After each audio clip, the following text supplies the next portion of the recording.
Keita, ce n'est pas ma génération, je ne l'ai pas jamais vu jouer. Juste les matchs de gala avec les anciens footballeurs. Mais je l'ai couvert en tant que dirigeant, d'abord en tant que responsable du CSK, ensuite en tant que président de la Fédération malienne de football entre 2005 et 2009.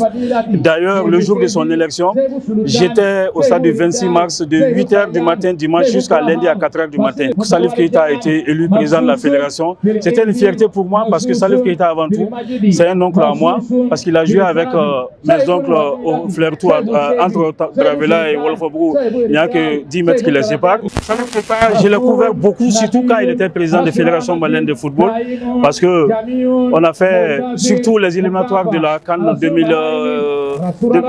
2008 ensemble. Du premier match, c'était en septembre, le 6 septembre 2006, jusqu'au dernier match à Lomé.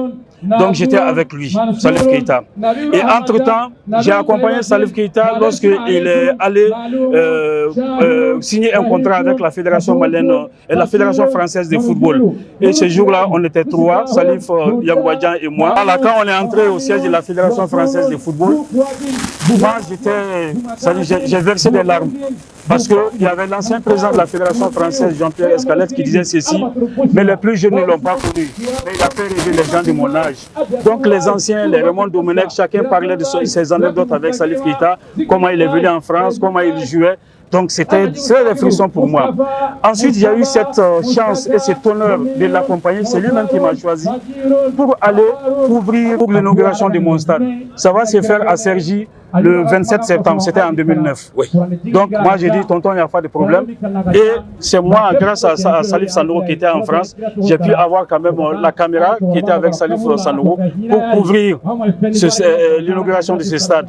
Et ça a été l'occasion pour moi de rencontrer d'éminents anciens joueurs, ceux-là qui ont joué avec Salif Keita, notamment les Georges Barreta, les Robert Herbin, les Jean Djorkaeff, Roger Mila, Laurent Pokou, ils étaient tous là. Et même les plus jeunes, relativement par rapport à lui, les Jean-Pierre Papin, qui m'a dit personnellement que lui, il s'est inspiré de Salif Keita.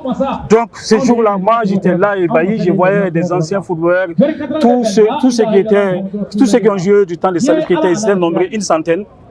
Et là, c'était très fort ce jour-là. Donc, Ibrahim Keita, qui a initié, qui a tout fait au niveau de Cergy pour que ce stade puisse porter le nom, aujourd'hui, il n'est pas là. Mais je peux parler en son nom parce qu'il dit qu'il souhaitait même, pour l'anniversaire, inviter Salif Keita et beaucoup de Maliens pour l'anniversaire le 27. Mais Dieu a voulu autrement. Et quand j'ai demandé à Roger Mila, que pensez-vous du fait que ce terrain porte le nom de Salif? Il dit, il y a certains qui avaient dit non, ça doit porter le nom de Roger Mila. Ils m'ont approché. Moi, finalement, j'ai dit non, entre Salif et moi, c'est Salif. Il est le plus grand de nous tous. C'est ce qu'il a dit, Roger Mila. Je me rappelle bien de ces jours-là. Donc, cet homme, il mérite toute la reconnaissance de la nation. Et aujourd'hui, il n'est plus. On ne peut que lui souhaiter qu'Allah, le Tout-Puissant, l'accueille dans son paradis. Ben, je retiens de Salif quand il jouait, nous, on n'était pas là, on était gosses. Mais le Mali a fait 22 ans, ça, à une canne. Il a bien réfléchi de créer le centre de formation qui s'appelle CSK, qui a produit le Djila, le Ténéma, le Sek Tijan. Depuis ce jour jusqu'à cette année, nous, on va à toutes les cannes. Ça veut dire que Salif a fait quelque chose pour le Mali. En plus, quand on parle de ballon d'or, il faut arrêter. Le Mali a fabriqué, le ballon d'or a été fabriqué pour l'image de Salif. Donc si le Mali perd Salif, c'est un perte d'honneur pour une nation.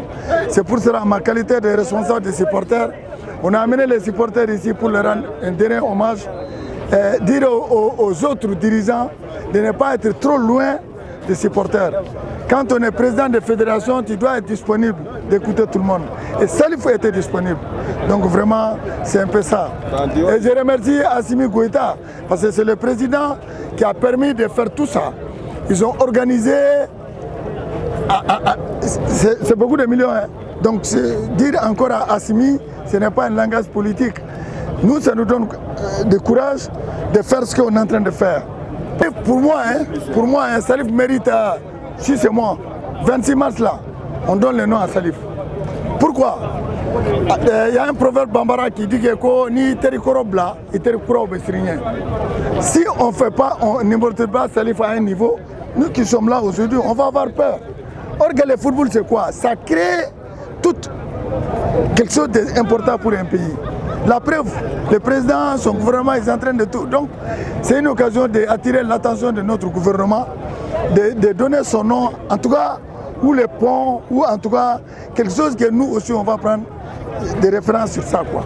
C'est un peu ça. Donc, vous proposez 26 mars pour dédier 26 mars pour dédier à Salif. C'est la moindre des choses.